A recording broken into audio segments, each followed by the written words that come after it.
common question we get asked all the time is, why is body mass inaccurate, and why could it potentially be misleading? What is body mass index anyway? Well, it's a weird measurement, I tell you that much. Honestly, it's really kind of a height over weight comparison, and it doesn't really take into consideration muscle tissue. It doesn't take into consideration really age, for that matter. There's other things that it can happen. You can actually have a high body mass index classified as either overweight or obese and be very lean in body fat percentage, which is kind of crazy.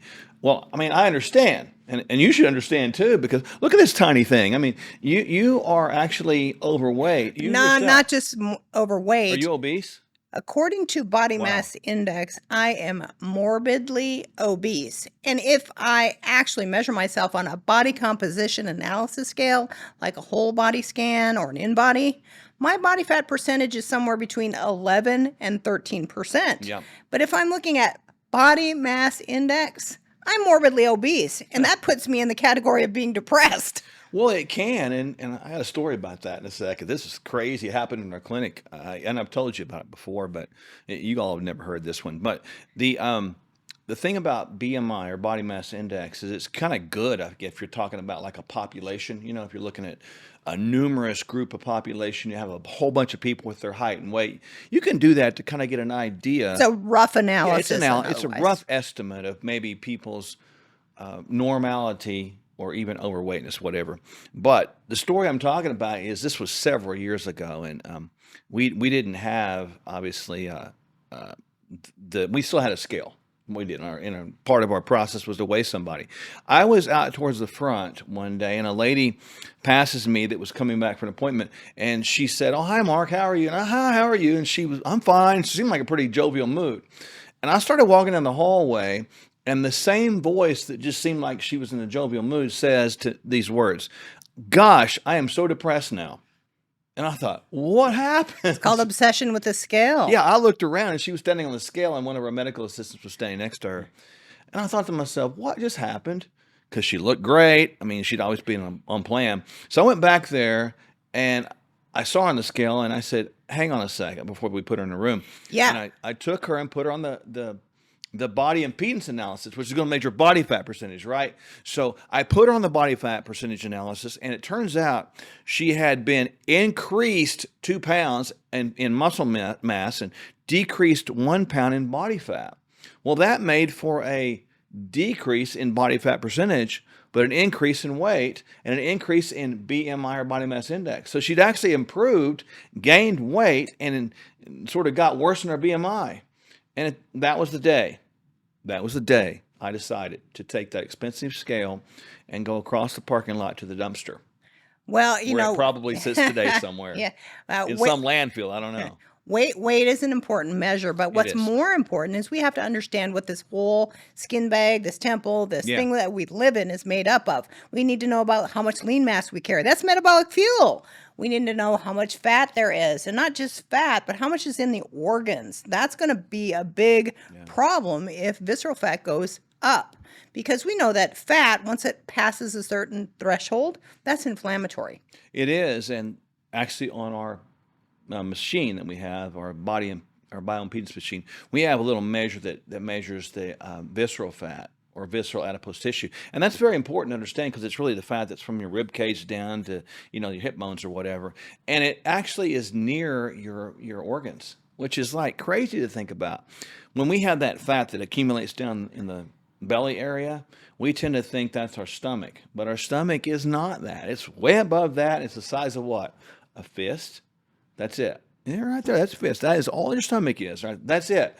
This down here is visceral fat. And it's dangerous because to have even a normal BMI, right, and have a lot of visceral fat, we still have a lot of risk factor for toxicity and inflammation. Yeah, that's... So it's just, the BMI doesn't equate to health is what I'm getting at. Yeah, in that condition, it's called sarcopenic obesity. Somebody can look good on the outside, but if you actually put them on a body composition analysis machine of some form, they may absolutely be in trouble, meaning they have fat in their organs. They've got more yellow fat around their frame than they need to be carrying. That puts them in danger for all chronic sickness and disease, because we know fat is inflammatory. For every pound you're overweight, it's times 10 on the joints and the vascular system. So if it's 10 pounds, that's times 100. And walking through space, step after step, day after day, 100 extra pounds is going to add up. It is saddening to me and disheartening, two things, that America is still depending on the scale to determine health.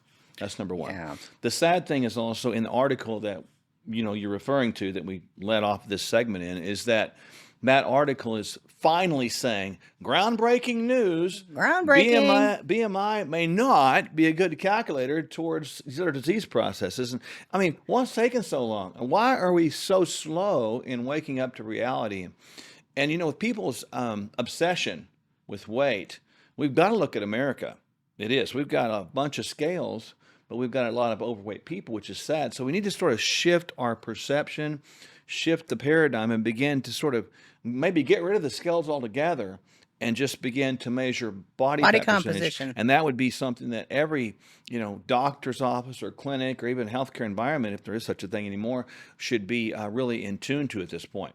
So we should really be shifting from body mass index to body composition as the standard, or it should be a vital sign in every practitioner's office so that we get the right measures about what the system is made up of. So if you're wondering about body fat percentages, men, we need you to be between about 10 and about 18%.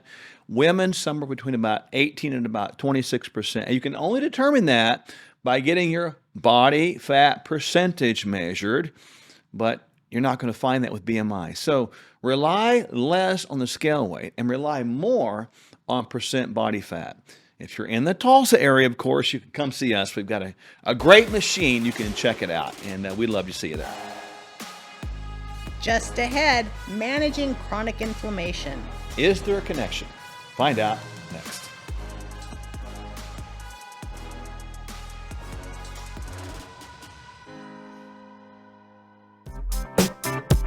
And when you navigate through these economies with people, here's what happens. We want to hold their hand through it, let them know when it's time to buy, sell, reallocate, get out of Dodge. Because a lot of times when you're struck with fear does two things. Number one, it can paralyze, and people just put their head in the sand and say, I'm just going to forget about it and hopefully it gets better. Or it causes you to make a wrong decision. And this is why we are here, is to help people navigate through the political quagmire nonsense that's going on, the economic malaise, and the absolute collapse that we're seeing.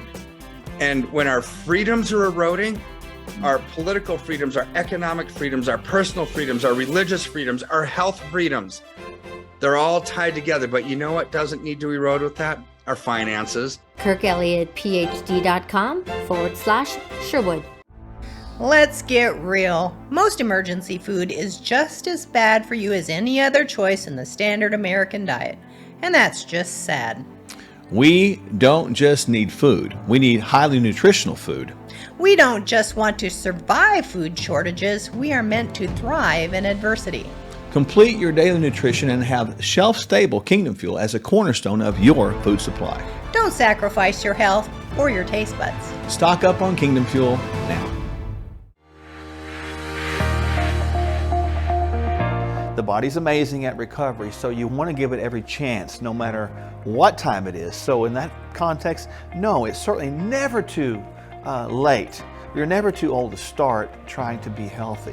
No matter where you are in terms of your health, that you can turn this around. It's never too late to start a wellness program, and it's never too late to reach your healthcare goals. There's an old adage, and I'm not sure where it came from, but I really do like it. And they say the best time to plant a tree is 20 years ago. The second best time is today. We just want people to hang on to hope. We are hope dealers.